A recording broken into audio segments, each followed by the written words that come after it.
Okay. Hi everybody. I am Shweta and I will be the research scholar for the course Understanding Ethnography. This is an 8-week course where Professor Neena Sabnani will explain us what is ethnography, why do we need it, how to do it using different methods, and towards the end we focus more on the visual ways of doing ethnography. Okay, and also that ethnography is not just mere observation, but it is a process of documentation and reproduction of the information that we observe. So, since we've already done week one so far, I would like to understand your viewpoint as to what do you think ethnography is. Okay, so based on your learning so far, what is ethnography? This is kind of a poll everywhere, so you can just put in your votes, and we will see what most of you have to say. So, the question is, what is ethnography? One, it is a process to understand the other, which means that we are trying to understand how our participants or how a certain phenomena is happening. It's a process to understand that. Second, it's a way of engaging with people and observe their behavior. Third, it's a qualitative method of study. Fourth, it's engaging with people in the context of their everyday life. Or fifth, all of the above. Okay, and for this, the answer is all of the above, because ethnography is basically to understand people or to understand a phenomena, an incident in the particular context. For example, you suppose if you are researching about potters, so you have to go within their context to understand why a particular thing happens. For example, why certain handicraft or why certain types of arts are increasing and decreasing, or what are the problems that they are facing, or how the trend has changed, how do they incorporate traditional with the modern, how marketing is done. So if you're doing all of this, you have to go in their context and not bring them out to your labs, your setups, and then conduct your research. So it is to understand people, it is to understand their social behavior of why certain things happen in the context of everyday life, and we do that by engaging with people and observing their behavior. Hence it's all of the above. So, delving into it more, what is ethnography? Okay, so ethnography is a type of qualitative research method that originates from sociology and anthropology. So it branches out from these two streams, major streams, and it means engaging with the other. We will go in detail as to what this other means. It's about understanding people, social behavior, and cultural practices, something that I discussed. Also, it understands the activities, incidents, and also you can understand objects. For example, in Neena Sabnani ma'am's videos, we saw how the Kavardiya's object was into play. How does it become important for their certain cultural practices? Okay. Now, how do we do it? We do it by living an experience with the other in their context. Okay, and this involves complete engagement of the researcher with the participants in their context. Okay, now if I have to break the word ethnography, ethnos means either for, people, nation, culture, or race. It means a group of people which can be identified with words like folk, people, nation, culture, or race. And graphy means writing. So basically, ethnography is writing about these people. Starting off with evolution of ethnography. Now, why or how did you think ethnography evolve, or how did it start? We could say that it started in the earliest 18th century, where travelers across the world were moving from, explorers and travelers were going around the world for several expeditions to find out new places, and these places were to be found for various reasons. It could either be curiosity, just traveling and writing diaries, notes, or to explore various trading opportunities around the world. Okay, so they carried out various explorations and expeditions. So you have several examples for this: the Chinese travelers, the European travelers.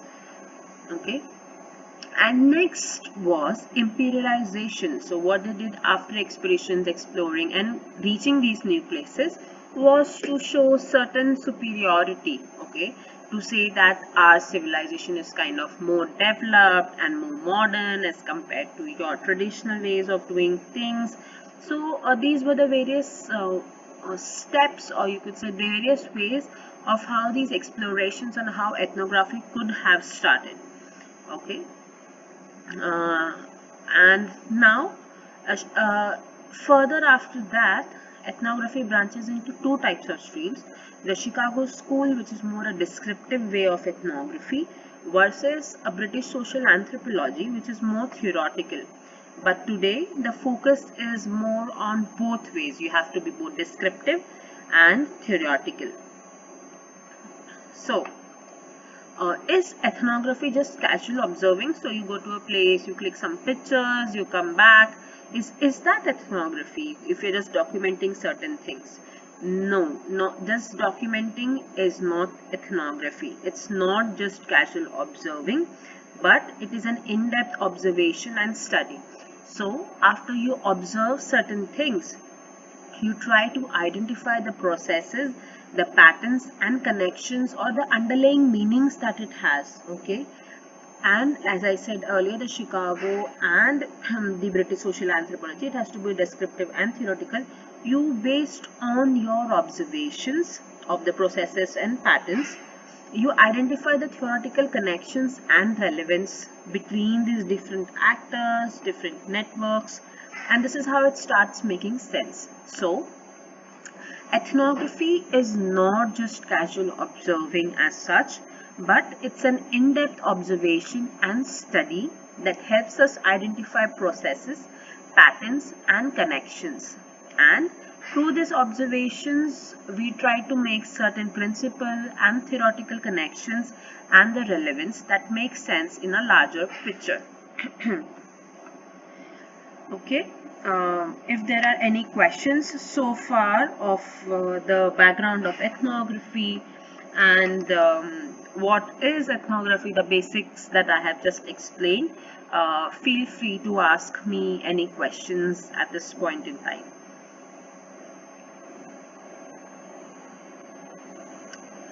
Okay, if there are no questions, we will proceed ahead.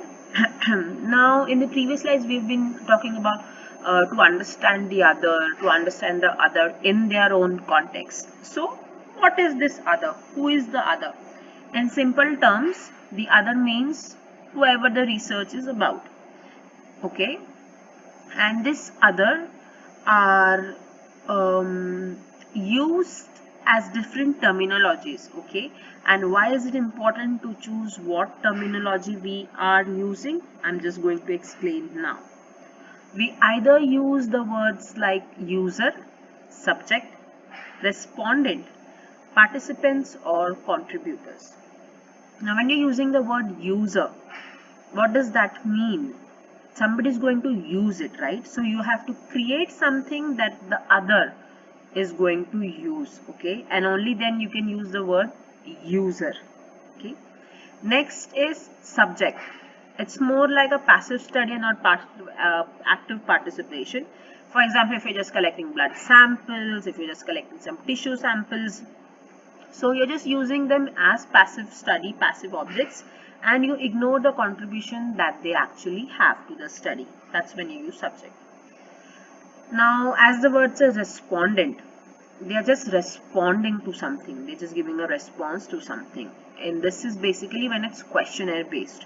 So when you're having a survey, when you're just asking question which is defined and which is very linear in sort of way, very structured by the researcher, that time you call the respondent, where the respondent will just give answers to your questions and does not have the flexibility to, sway around, give more information. So then is when you call them as a respondent. Participant or contributors is when you are acknowledging that the person you're researching about, is participating with you in your research, is contributing to the research that you are creating for sharing with the others in the scientific world.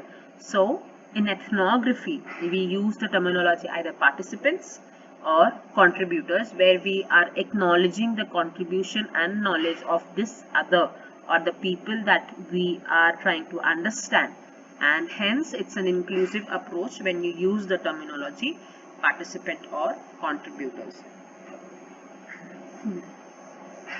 Okay, so now like in this case, now when this is based on my field study, my research on a particular Bhutia tribe. Okay, here you can see that I am going within the context with the people in their settlements and villages, okay, to understand what is happening. Okay, this here again shows a transformation in the built structure of a particular village, where on the left you can see a very traditional house, okay, built with traditional materials and technology, versus right side where they have demolished this and constructed a new house. So my study is to understand what is this transformation, why is this transformation there, okay, and what are the reasons that lead to the transformations. So that's my research. This is another example. So your research can be about multiple things. In this case, it could be to understand, oh, so what do these masks mean? So what did they do with it? Why are they performing it? When are they performing it? How is it important? Okay, this I already explained. Now this is another example of traditional water system, which is called as the Gharat in Uttarakhand. So you can see this with two grinding stones, how you obtain flour using just the force of water. Okay, so it is a water turbine mill. Okay, so now if you're trying to understand, are they diminishing, are they not, or you take another aspect to understand what are people's perspective on this, that would be a form of ethnographic study. Another example, if you're trying to understand elements, as we said, objects as elements. So these are certain brackets or brackets used to support the chhachas of these traditional houses in a particular village or a particular series of villages. So what does this mean? Okay, what importance does it have? Are they derived from any local or traditional stories? Okay, how is it important? Okay, and if these are changing, if these are repeating, is there a pattern? Why is there a pattern? Is there similarity in the materials? Is there a similarity in ornamentation? All of these, if you're trying to study, again by asking people, involving them of why is it so, it can be an ethnographic study. So where can we use ethnography? Okay. This is a screenshot from module 1 lecture 4. Okay, ethnography can be used to understand a micro level view of public systems and practices. Okay, as in why people do a certain thing, what is the reason for it. Okay, second is to understand intimate spaces and relationships. So for example, why certain spaces are maybe used by certain gender or by certain age group. Okay, how is that defined or demarcated? Okay, how is the identity of a particular community in a village demarcated. Okay, certain hierarchies in the village. What is the social network or social hierarchy is when you can use ethnography, when you're using to understand these. Next is projections, interventions, and forecasts. It can use to understand what. So based on understanding the present, you can give an idea of how the future is going to take place as well.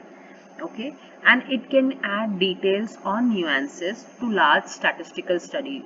So as a qualitative kind of study, ethnography can add little details of why certain. So for example, if I have to give you an example of large scale statistical study, we say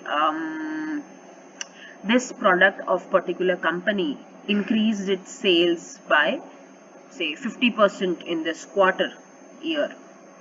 So ethnographic study will actually go down to the details of asking the users in this case of why do they feel that it's good. Okay, it will try to understand why the sales has increased based on people's experience. Okay, so ethnography can add nuances, these little details, and bring insights to large statistical data as well.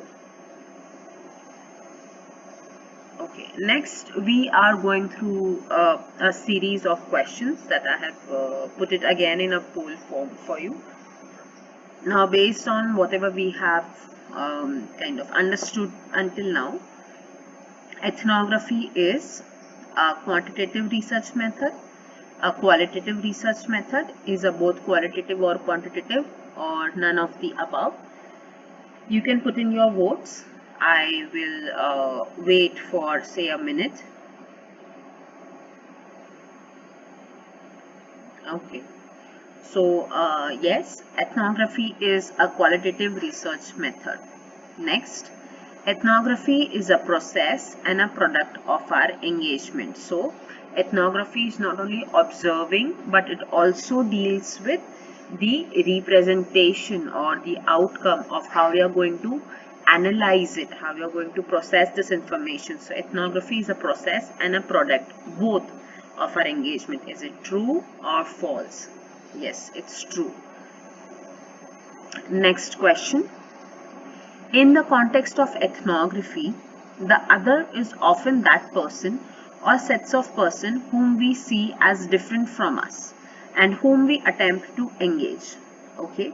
So from the following examples, which is an example of the other?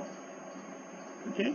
So in our home country, we may see someone from another region or community as other. So just as an outsider, you just say, oh, that's another. Okay. In a foreign country, anyone from our country, no matter what region or community they come from, they are seen like us, and those from other countries are seen as the other. Okay. In this case, both A and B are correct. Okay. So what we see as other really changes with the context. Okay. And next question. The focus on description is the key feature of ethnographic practice, was propagated by British school, and the focus on theory is credited to Chicago School of Anthropologists. This is a false statement. We've seen this earlier in our lecture that Chicago School was more descriptive and British social anthropological studies were more theoretical. Okay. Now, next question. Empathy and self-reflexivity enable a researcher to be dash, to be more open towards the world. Now, okay, first of all, let us try to understand what empathy and self-reflexivity in terms of ethnography mean. So, self-reflexivity is to understand our own biases in our research of where we might be doing certain things based on our social, economic, cultural biases or preconceived notions. So, empathy and self-reflexivity enable a researcher to move to be more open towards the world, to be more accepting to worldviews and ideas that differ from the researcher. and they help to see the differences in the researcher's reality and that of the other, making it possible to bridge the gap by the othering process that we do. Okay, so self-reflexivity and is these three things, where it helps to acknowledge and identify our biases, and then to be more accepting towards these different views and ideas that others have. Because if we are not self-reflexive, we may kind of ignore certain things in the community or with the people that we are observing. So we have to understand that we have to be unbiased in that sense. So as shown in the lecture, from the short video in the film Punarvasan, directed by Anjali Monteiro and KP Jayashankar, what did you understand about the ingenious approach to role building process in Latur? So, so based on the curved and the straight lines of the roads that were made, these options the engineer gave the town people were based on their knowledge, which had its own assumptions and gap. And the engineers did not take into consideration the needs and knowledge of the townspeople. They did not try to understand the importance that people had or the social hierarchy that were in place, okay, while conducting, or the multi-layered social networks that were there among the people before really implementing. So with this example we can understand that a lot of implementations of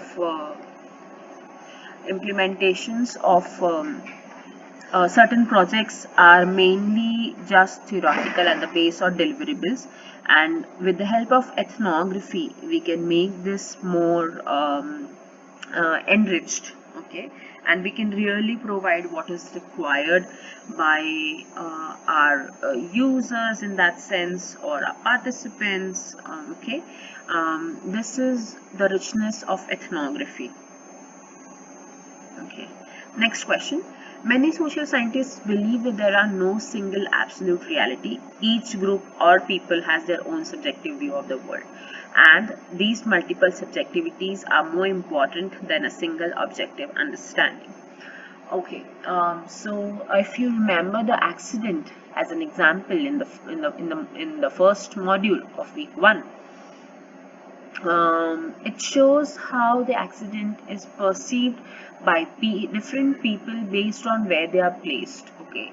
Similarly, a lot of practices in our life which we assume to be mundane or very normal or regularized actually depends on everybody's perspective, okay. So there is no single absolute reality, but everybody will have their own perspective. So yes, it's true that each person or group has their own subjective view of the world, and these multiple subjectivities are more important than a single objective understanding.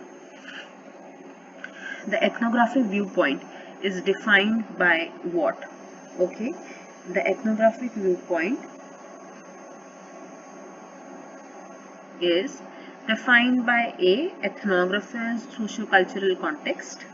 It is defined by their social and cultural location with regards to their participants. Or C, the language barriers between the participant and the ethnographer. Okay, so the ethnographic viewpoint is defined by both the socio-cultural context of the ethnographer, of the researcher, of our ethnographic, our social cultural context, and the social cultural location with regards to their participants. So that is where the biases can arise from. Next question. One school of thought suggests that researchers' task is to record and understand what each of the persons saw. What does this approach of putting together the disparate perspective of participants imply? So when you're just observing and putting into record, how does it help? What does it do? So the researchers can arrive at a more complex, layered understanding of the incident or whatever they are kind of recording. The researchers' aim was not to understand a single authoritative objective telling of an incident, but different subjective and different perspectives that people have. and the researcher will be able to construct a nuanced representation made of multiple descriptions, all of them juxtaposed to each other. Okay, we are not, as researchers, trying to understand the truth. We are not detectives or journalists in that sense. As researchers, we're just trying to understand this multi-layered complex networks which are there, which have different meanings and multiple descriptions that are all juxtaposed to each other. Next question. Choose the correct order of ethnographic processes from the following options. Okay. First you engage, you record, document, you interpret, and then you represent information. Or first you engage, represent, and then record. How can you represent before documenting or something? Or how can you interpret, and then after interpreting, if you have more questions, will you re-record and document? So based on this, ethnographic study is not linear, but it's an iterative and cyclical process. It's a cyclic process. And first of all, it starts with engaging and should end with representation. Obviously, you're going to start with engaging, talking to people, then you might record it, interpret it, and in the end you should represent, or you should deduce of whatever you have kind of understood. Ethnography presents the research participants as part object and part subject. Yes, it's true, it's part object and part subject. So which of the following statements are true? Ethnographic description is an interpretation. Yes, obviously, like I said, you observe, you try to kind of deduce what is the meaning of it. You try to understand complex patterns, complex networks, repetition in your observations. It's a thick description that gives authenticity. We will discuss this more in the next lecture. What is thick description? And ethnographic description includes every minute detail of the context. No, not every. Yes, you will have a gauge or an idea of what's happening, but yes, you will have a detail of a lot of things of the context, but you should also be remembering your aim. Ethnographic is subjective and interpretive. It's not objective. It depends on everybody's viewpoint, everybody's stand, and everybody's take, where they come from. Okay, that's what ethnography is. Ethnographers are conscious of the role that their subjectivity plays. Yes, like I said when we were talking about the question empathy and self-reflexivity. Okay, so yes, it is often referred to as self-reflexivity, where we are conscious of the biases, of the social cultural differences or the economic differences that we come from as compared to our participants. Okay, ethnography can be used to study incidents of history and to make focus of the future. It is supposed to be true. I will discuss with the professor and get back to you on that. What do ethnographers mean by imponderabilia of everyday life? We've discussed what is imponderabilia is. Okay, so it is the minute phenomena or the little details of the everyday life that we observe during our field studies, and something that cannot be recorded by questioning or documentation, but can be observed and understood only when you are in the context. Okay, when you are in the context as a part of the phenomena that's taking place in that particular time. Okay, so imponderability of everyday life is to understand that connection between the unseen and the seen. Okay, so if I have to conclude today's lecture of what ethnography is, it's a way of understanding the various layers or the networks or the complex description that a particular group of people have, and you understand this in their own context. Okay, so this is what is called as thick description. It is not an subjective or an objective or an authoritative telling, but it's to understand these different outlooks that people have about a certain phenomena or an understanding as such, and you have this nuanced or a collective understanding of what different people have to say. Okay, and it represents multiple perspectives. Okay, if you have any questions for the day, please do ask. Okay, so we'll conclude. Thank you so much.